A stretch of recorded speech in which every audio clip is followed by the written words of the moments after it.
seat. Thank you. How are you? How are you? This is Khalid Muhammad, former national representative of Minister Louis Farrakhan of the Nation of Islam. Mr. Muhammad is the man who made so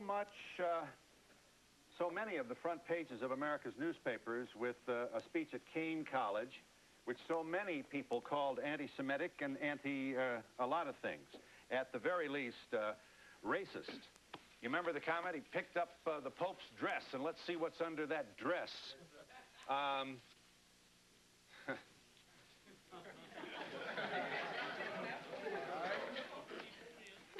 Here's what you said about Colin Ferguson, the man who shot a Jamaican black male who shot 6 people on the Long Island train. Mr. Muhammad speaks. Where they set black inmates up in these jails and penitentiaries, and in particular there in Nassau County, and pulled all the black officers out and the black inmates so they could jump on Brother Colin Ferguson, because they were mad with him for catching the Long Island train and killing all them white folks. I love Colin Ferguson.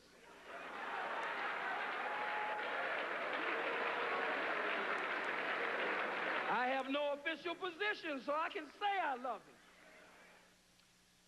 You love a man who randomly killed 6 people on a commuter train? I love Colin Ferguson just as much as the masses of white Americans love General Schwarzkopf, General Westmoreland, General Patton, General MacArthur, and Eisenhower.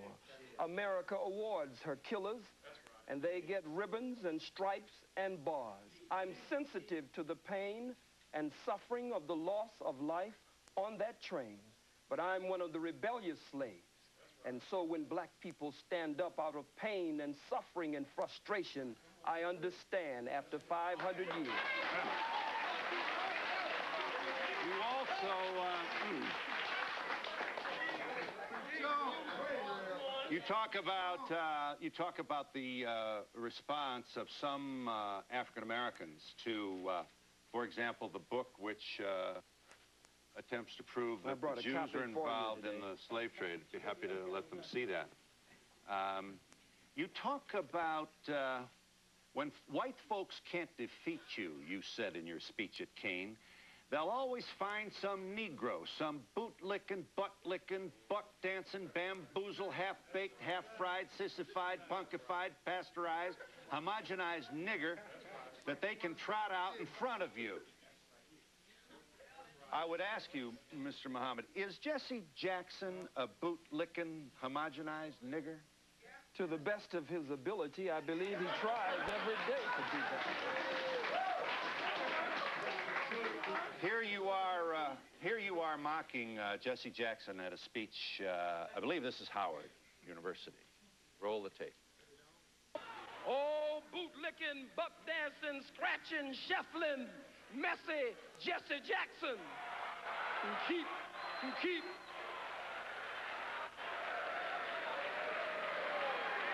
I am a somebody. I am a somebody who keep hope alive. I am a somebody. I don't rightly know who the hell I am, but I am somebody. Yeah. Are you an entertainer, or are you a committed person to black people? I'm so glad you asked that question. I believe that the liberation and salvation of the black nation must be brought about by black people gaining a thorough knowledge of self after our 500 to 6,000 year Holocaust, where we have lost over 600 million. And so I believe that that education process must be a process of 2 steps: inspiration and information. So I seriously give information, but black people are a people of rhythm and spirit, so I also give inspiration.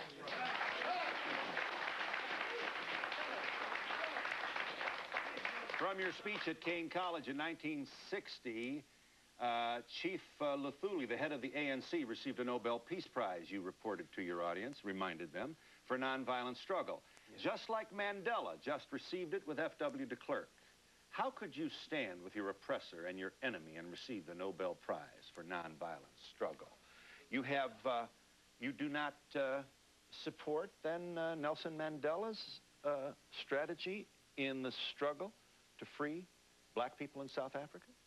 Let us first of all be very clear here, Phil. Nelson Mandela is my brother. So he is a member of the family, and so is Jesse, and Jesse is a very brilliant man. We just want him to return home and stop being used by the enemy and the oppressor against his people. Now back to Brother Nelson Mandela. And certainly we can never mention Nelson without mentioning Winnie Mandela.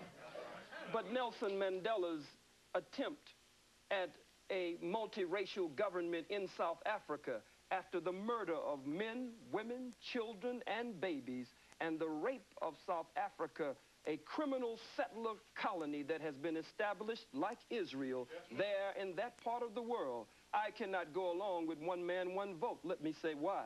If someone broke into your home, Mr. Donahue, and actually bomb-rushed your home, and Black Boot stomped your door down, and came in and robbed and raped everyone in the household, and was able to take the wealth of your home and parlay it into an empire. This is an invader. This is an intruder. This is a murderer. This is a burglar. This is a criminal. So you have no responsibility to share your home with them after they broke in and committed the crimes that they did. You want,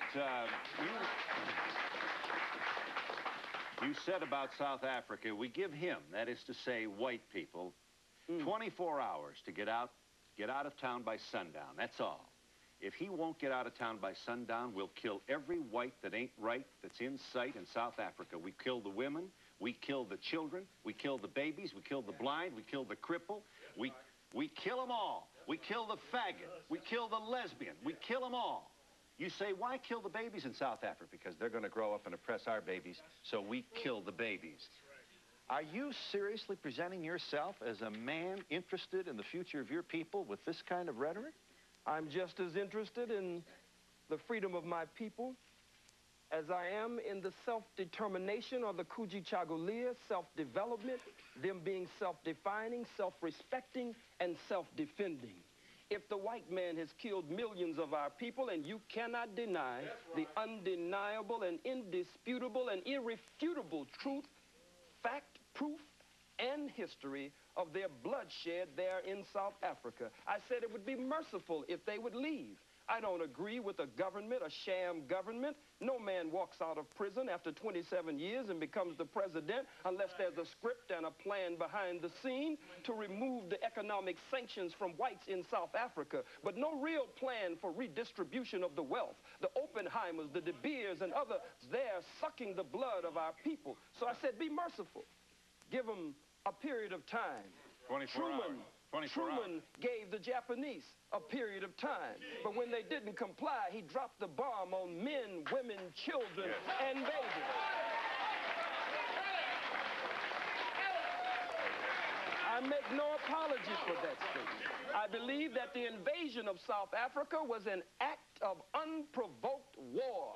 One nation against another nation. And nations must fight for the self-determination. They had no business there, Mr. Donahue. Yes. Would you like to see Aristide return to Haiti to his rightful, duly elected position as president? From what I have learned and studied of President Aristide, from what I can see and those I've been privileged to talk to who are close to him, he appears to be a very sincere man. He appears to be a man who really loves our people there and wants to see our people breathe free and correct the problems that colonialism and other disruptions is very definitely at the root of. However, Phil, I do not want to see my beloved brother, President Aristide, returned to Haiti by the power of a Bill Clinton. Because if Bill Clinton can help to return him there, He will always attempt to be the puppeteer who will pull the strings and try to dictate to my brother how he should carry out the affairs of government there. Your comments appear to bespeak a political position in which you have no interest at all in reaching out and hoping and working for a multiracial community of harmony and peace. Am I correct in saying you have forsaken that ideal? My arms are tired, Phil. We've reached out for 500 years. Too late now. We've faced tanks. We faced water hoses and cattle prods. Vicious dogs bit the breast of black women off in those protest marches of the civil rights movement. Vicious four-legged dogs sicked on us by two-legged dogs, bit into the groin and the private parts of black men, women, and children. So, Mr. Donahue, I believe that the white man is absolutely disagreeable to live with in peace, and that no one has been able to get along with him nowhere on the face 196,940,000 square miles of the planet Earth. And so you will continue this rhetoric. You will continue using... And action. And action. Action. What kind of action? Strategy to affect what in the United States of America? Let's start with us. No wise general sits with a representative of the opposition to discuss battle strategy and battle plans before the entire world. I don't think that would be wise. But the mission of the most honorable Elijah Muhammad and the mission of my spiritual father, the Honorable Minister Louis Farrakhan, whom I love very much, and I want to be in that number when he takes 1 million black men to Washington, D.C. to call for reparations and justice. Their work is a work of liberation and salvation. Their work is a work to raise the mentally and spiritually dead black man and woman after we have been robbed of our names, our language, our religion, our culture, our God, our folkways, mores, and robbed of a power, the power of our own being. Lift up the Pope's skirt to see what's under there. This is high school stuff. Words like faggot. It's an immature sort of failure to really get out of the old Beavis Butthead kind of environment. Certainly you can't be proud of this kind of language that you use. Well, if it is high school, then the Bible, let's listen for a second. The Bible speaks of lifting up the skirts of the garment. Oh, I'm surprised that you feel. It's a metaphor. It's symbolic language. I'm not at all interested in what is under the Pope's clothes. I'm not into that. It's a metaphor.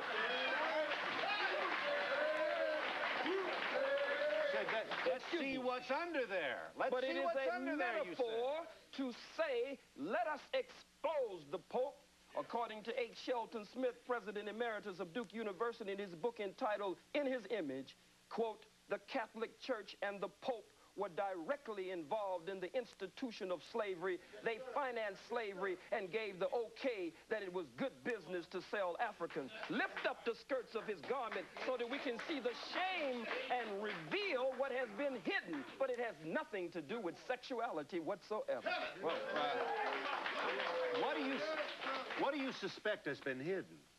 I believe that it has been perpetrated before the world. And why would we want to lift up his skirt to discover what it might be? Well, we're saying lift up the skirt again. I don't believe you're missing what I'm saying. Well, lifting up the skirt again, as the scripture says, raising the skirts of the garment. I'll say it once more for you, and only once more. Has to do with revealing the history, the hidden history. When you lift up someone's garments, then you show their shame. You show up their private parts, that which they normally hide from the rest of the world. I'm not dealing with organs under the garment. I'm dealing with the organ of slavery and those parts that have been kept private from the masses of the people. We are in New York City with Khalid Muhammad, and we'll be back in just a moment.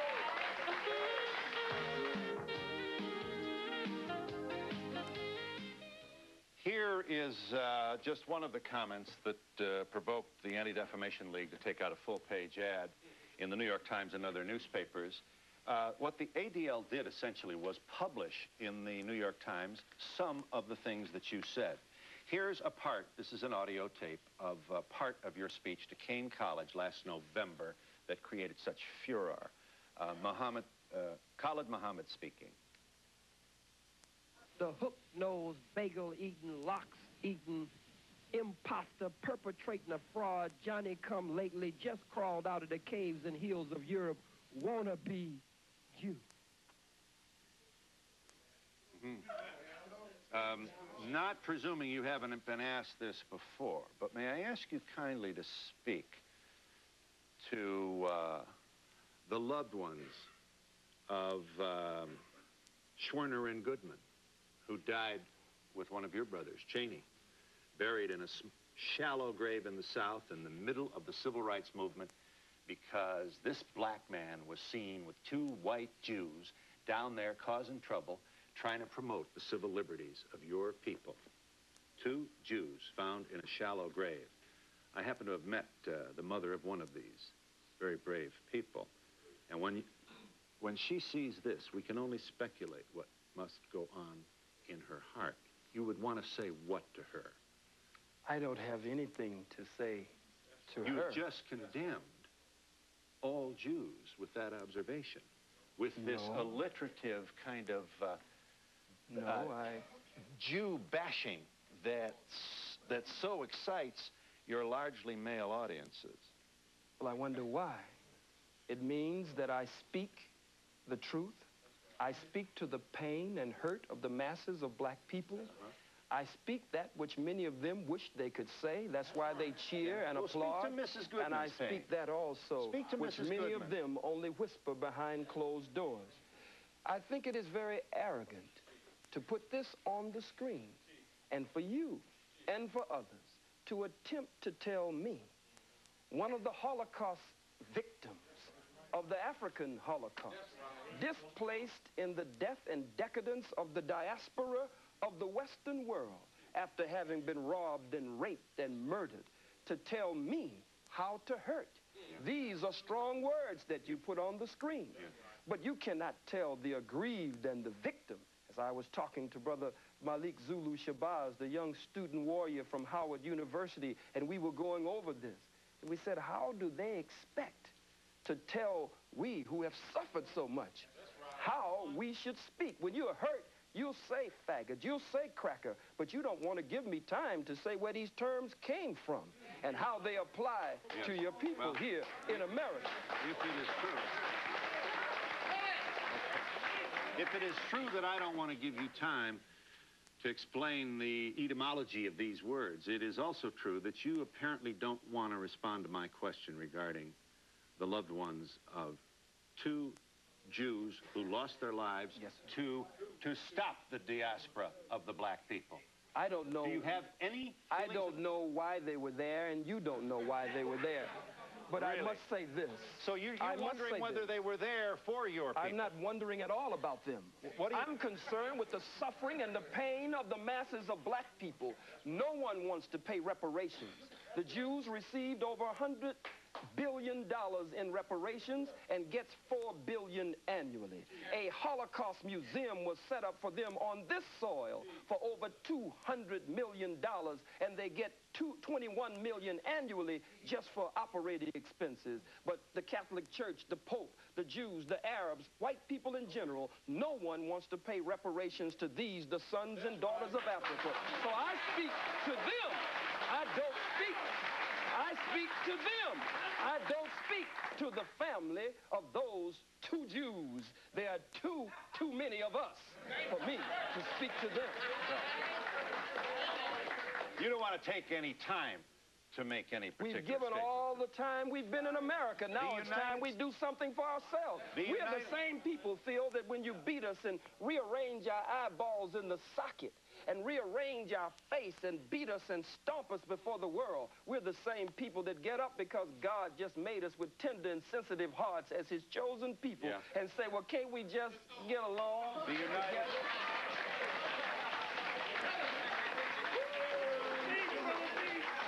The United States House of Representatives, in an unprecedented action. I don't know whether there's a precedent for the U.S. House to take its time to debate and vote on the condemnation of a private citizen, but it has done that. 435 members of the House of Representatives debating the condemnation of Mr. Muhammad. Here are two members of the House on opposing sides. Calling for the censoring of Mr. Muhammad is Congressman Lantos, followed by Congressman Abercrombie, who makes a statement in behalf of free speech. Watch this, House of Representatives. On November 29, 1993, at Keene College in New Jersey, Mr. Khalid Mohammed, a senior representative of the Nation of Islam, delivered an outrageous and violent attack on the principles of racial, religious, and ethnic intolerance. His attempt to incite violence by preaching bigotry and hatred must be swiftly and forcefully condemned by this body. Governmental sanction against any speech, objectionable as it may be, is always suspect. The Constitution has proven to be our strongest safeguard against the Mohammeds of the world. Let us respect and revere the Constitution of the United States and vote down this resolution. Congressman Abercrombie's position did not carry. The final vote by the House of Representatives on the matter of condemning Mr. Muhammad was 361 yea, 34 nay. You have, sir, been condemned by the United States House of Representatives. I assume you are flattered by that action.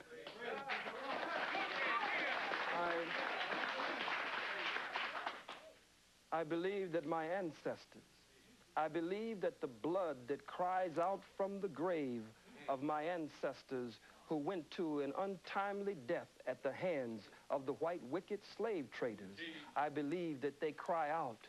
Their spirit is around me, and their spirit emanates from me. And I believe that as a righteous man of God, but as a freedom fighter and a revolutionary, it is one of the greatest honors that could be paid. And we'll be back in just a moment.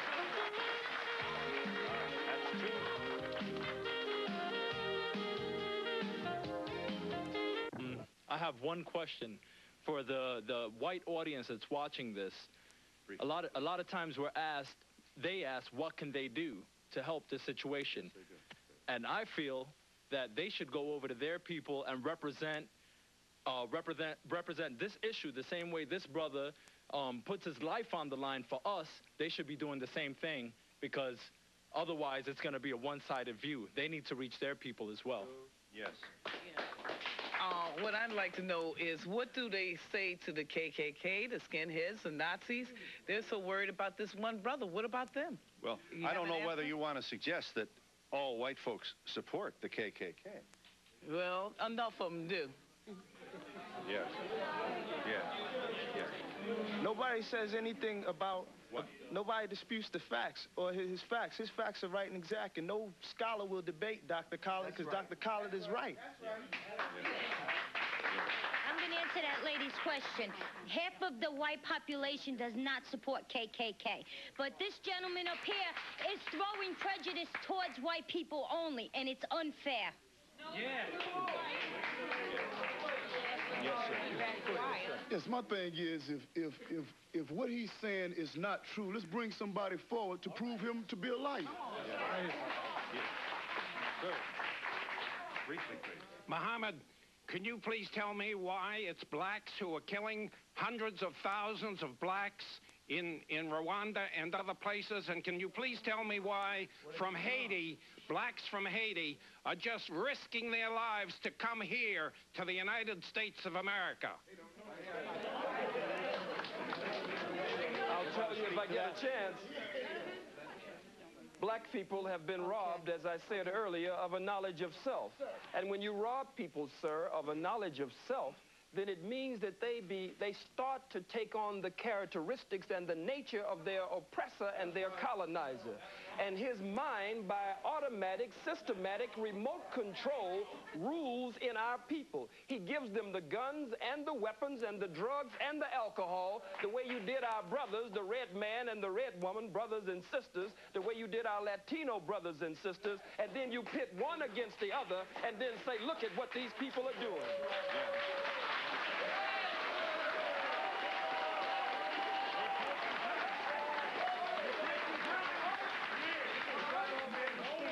Yes.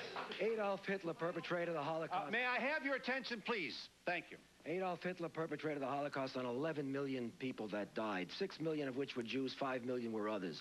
Am I to understand that you would very much support his way of doing things, and him, for that matter? Sir, this is not reverse racism nor discrimination that you could tie into your statement on Hitler.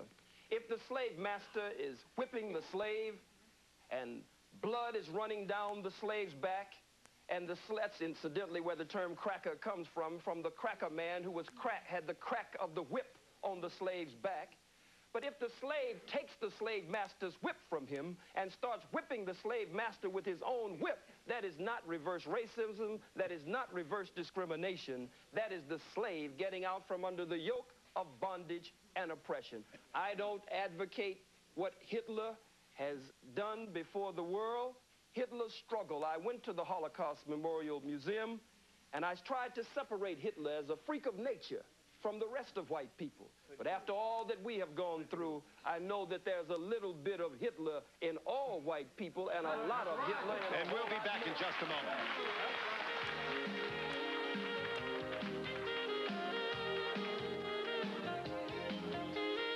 Yes, to the Jewish brother up there. Well, not brother, but the Jewish man. What about Goldstein, who slaughtered 39 Palestinians and became a Jewish hero? Publicly, rabbis said what about the fingernails, Dr. Khalid? Said that the rabbi said that the fingernail of one Jew was worth more than all of the Arabs in the world, and the New York Times ran the lead story with the photo showing the Jews fouling past his grave. Yes. They not only called him a hero, but a saint. Yes. May I make this point, Mr. Muhammad? The atrocity perpetrated by Goldstein was roundly and publicly condemned by the entire leadership of the Jewish community in America, as well as the leaders of the state of Israel. Let me ask you this. They publicly condemned that action, and I can't even get you to look into the camera and convey even the remotest notion that you have in your heart some love for two Jews who died trying to save black people in the South. I speak of You cannot get me to look into the camera and do that. Yeah. May I ask you to kindly speak to that? You cannot get me to look into the camera and show love for two Jews. I don't even know them. I live with this pain and suffering every day among my own people. Look at our babies. They're in the Oakland, in the Bay Area. They're watching Schindler's List. You have your Schindler's List, but for us, it's been a swindler's list because someone is attempting to steal our birthright. They stopped the movie. Take our babies out of the movie as though it's such a moral outrage. And then Spielberg comes in. The governor comes in.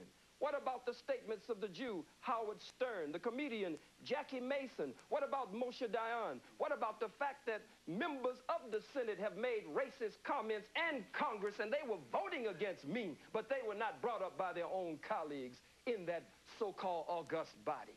Yeah. Hello. What I'd like to point out is just as you said that you can't judge all black people by one person, you can't judge white people by just Hitler. What you have to realize is that we're in a diverse nation, which is America, and we have a lot to learn from everybody in this room. I feel I do, from all black people, all white people, and anyone else who happens to be in this room with me. America's diverse.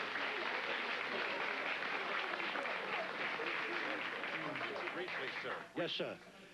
Mr. Muhammad, could you please tell me, does Islam believe in Judaism and Christianity? And under Islam, are Jews and Christians are people of the book? Do you believe that? And further, do you believe, sir, that one people and one book sent by the same one God. And you referred to the people up front that they are your brothers. Is it possible, Muhammad, Mr. Muhammad, that I am your brother also? And is it also possible that we are brothers truly responsible for each other? Is that possible? The Holy Quran says that the messenger of God believes in what has been revealed, and so do the believers. And I am a believer. In Islam, we believe in one God whose personal and proper name is Allah subhanahu wa ta'ala. And that one God, we believe, sent all the prophets and the great ones in the great line of divine, and we believe in all of the revealed scriptures. I don't know you, sir.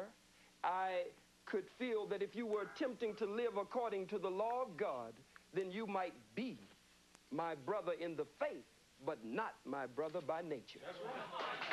Mr. Muhammad, are you aware, Mr. Muhammad, that the courts-martial system on or about or in or about World War II condemned many black sailors for their involvement in handling munitions, where many of them died as a result of their handling these munitions?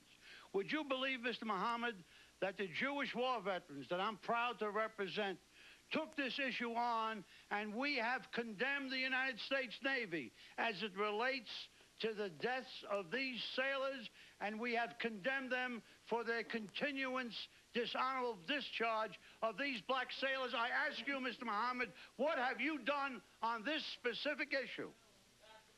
Well, it's kind of difficult to believe you on anything, but I would say this, that I do know that during that same war, that America was, as is today, so racist until the German officers, when they were captured, could eat in the same mess hall and have the same accommodations as the white American officers. But the black troops were segregated, couldn't come into that mess hall unless they were scrubbing the floors and washing dishes. So it was a white man honoring another white man, though one was American and one was German, and they were supposed to be enemies. There was still a tie that was able to bind the two together. And we'll be back in just a moment.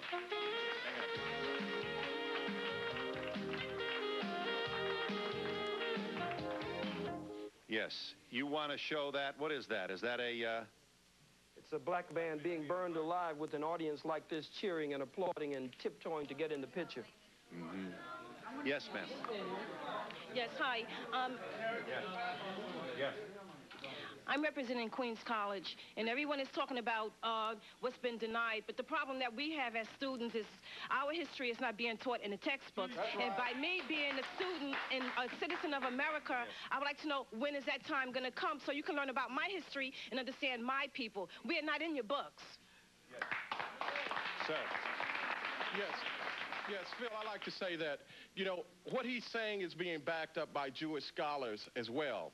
This is not only the information that Khalid has. Jewish scholars have the information. I'm from Fort Worth, Texas. He came to Fort Worth, Texas, where the police department is killing black men wholesale. 6 black men have been killed in less than a year. But through his effort, there's been a change on the gang members' part in our community. So we appreciate Brother Khalid.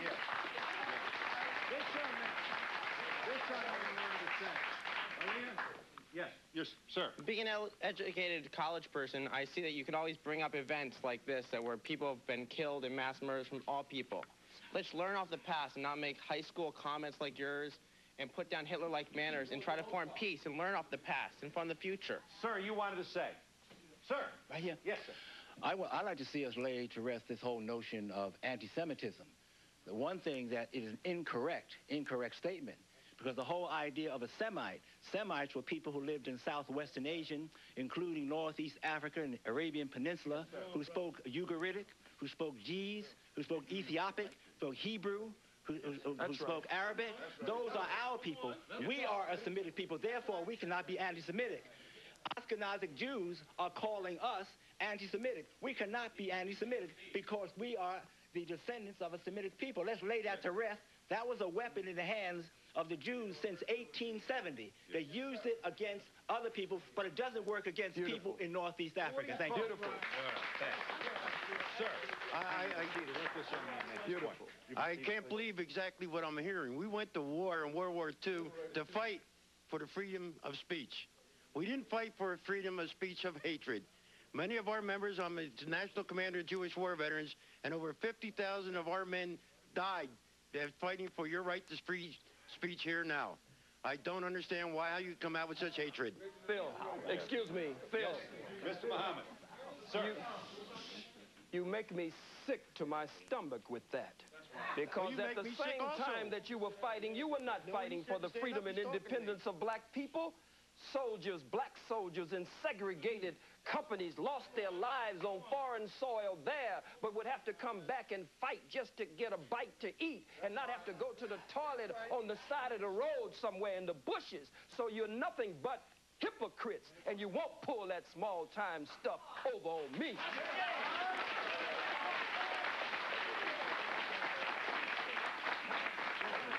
Yes, ma'am. Why don't we talk about how the merchant Jews come into our black neighborhoods and they suck the life and the money out of our neighborhoods and put it back into their neighborhoods? Briefly, sir. Briefly. First of all, I'd like to say peace to all the gods and the earths and all the people that came here to represent. Brother Khalid is definitely a true warrior in the cause of black struggle. What I'd like to say as a young black youth is that I feel that America has subjected me to a Holocaust. You understand? From all my ancestors all the way back to even right now, Rodney King, the brother Staten Island, all we've been subject to is death and destruction here. And as far as Jewish people, in the Bible, it say that ye are of the synagogue of Satan. And I'd like to ask you people, why do you feel that you have cornered the market on sympathy, and why can't you feel the pain of the black Holocaust? Why do you think that when we say the black Holocaust that it's some blasphemous statement? I'd like for y'all to address that. Yes. All right. Beautiful. First of all, yes, first of all, with regard to the last speaker, the NAACP was partially founded by Jews. But now I'll get to my question. All right, now let me just say one final point. Eldridge Cleaver once said, if you're not part of the solution, you're part of the problem. And I'd like to just end this show, hopefully, by some positive note and ask Khalid if perhaps he'd tell us what his real agenda is. Is it just to go out and try to talk about hating people, or are we going to have a race war, or are we going to have cooperation? We're going to try to work together. Yes, thank you for the question. I'll give you an opportunity to answer that question when we come back in just a moment.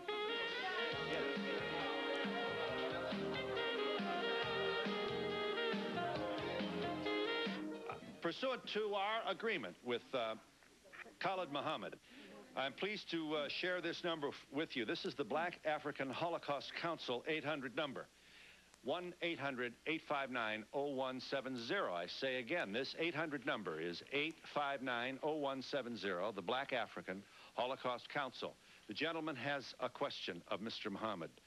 Are we going to preach hate? Are we going to have a race war? Where are we going, and what would you like to do to promote where you think we should go? We are taught by the Honorable Minister Louis Farrakhan to show courtesy, respect, and kindness, to be polite to all people as long as they are courteous, respectful, kind, and polite to us. But we must look at the fact that we don't teach hatred. Everywhere we go as black people, we face hatred. Look at it. Look at it.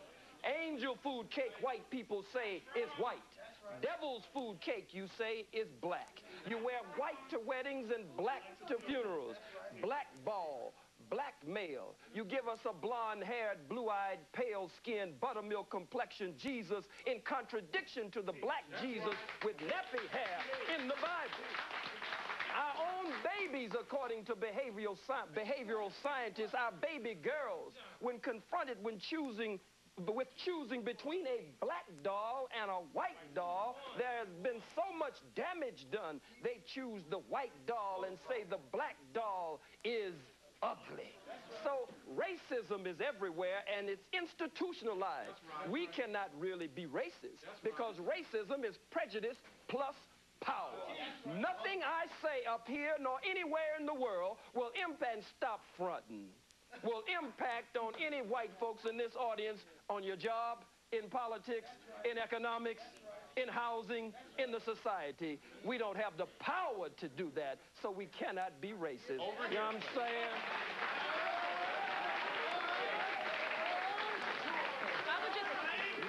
I would just like to say to this gentleman, I would like to say to this gentleman and all other people who are not blessed with melanin at this point in time, to understand that what has happened in our history is that you have been misinformed as much as we have been misinformed. Much of the information that is brought forth, not only from Dr. Muhammad, but other areas, other scholars, are not available to you, as a sister said, in your curriculums that you have for 400 years when you did not allow us to read and write and was being hidden. Whether you, sir, personally did that or not, it was a legacy that was passed on to you. And I end by saying the Holocaust is simply the greatest atrocity on film. Ours was not filmed. Thank you.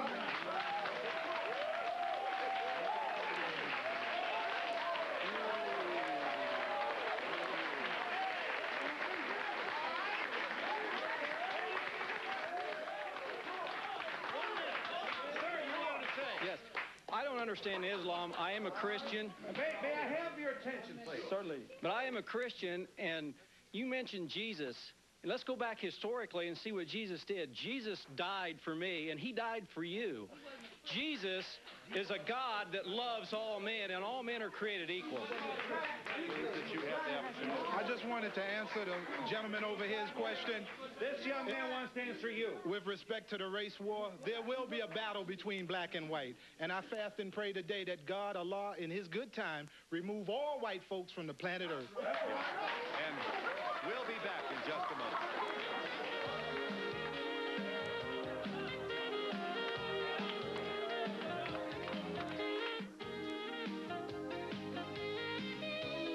I feel the gentleman over there made an incorrect statement. That really was not necessary. That's all. Okay. Yes. Seconds left. Second. Yes, ma'am. I just want to say Yes, ma'am. that my love and loyalty goes to Dr. Muhammad. And sister over here is a little lost. She got the contact lenses in, you know, the fake lenses, but we won't go into that. You know, it's no news. All right. My point is, there is, you know, we seem to be attacking issues that really have no relevance. This is one man making a statement that is factual, like brothers and sisters said. These are in the books written by Jewish scholars, not by him. He's just quoting, and we're attacking him. So, what's the name of this book, brother, please? Secret Relationship Between Blacks and Jews. Okay. Yes. I have time only to thank you all for your contribution to our discussion. Thank you for joining us. Join me in thanking all the speakers for their contribution. Services provided and promotional fees paid by the following.